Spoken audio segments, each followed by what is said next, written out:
Tamil Nadu assembly ने 12 अगस्त को खवातीन के लिए 33% रिजर्वेशन और लोकसभा की मौजूदा 543 निशस्तों को बरकरार रखने के मुतालिबे पर एक करारदाद मंजूर की है।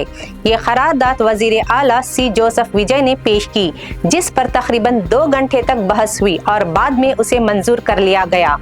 करारदाद में मुतालिबा किया गया है कि 2029 के इंतखाबात से ही खवातीन के लिए लोकसभा में 33% रिजर्वेशन नाफिज किया जाए। रियासती असेंबली के इंतखाबात में भी खवातीन को 33% रिजर्वेशन देने का मुतालिबा किया गया है। वजीर आला विजय ने कहा कि खवातीन के रिजर्वेशन में मजीद ताखीर नहीं होनी चाहिए। इन्होंने कहा कि यह खवातीन के लिए कोई रियायत नहीं बल्कि उनका जमहूरी हक है।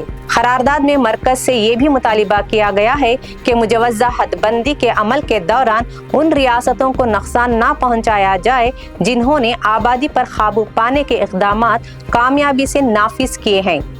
DMK, CPI और CPIM ने करारदाद की हिमायत की। साबिक वजीर आला और AIADMK के रहनुमा एडापडी के पलानीस्वामी ने कहा कि उनकी पार्टी ने सिर्फ खवातीन के रिजर्वेशन से मुताल्लिक शख्स की हिमायत की है। दूसरी जानिब NDA के इत्तेहादी जमात PMK ने करारदाद की मुखालिफत की और उसे वापस लेने का मुतालिबा किया।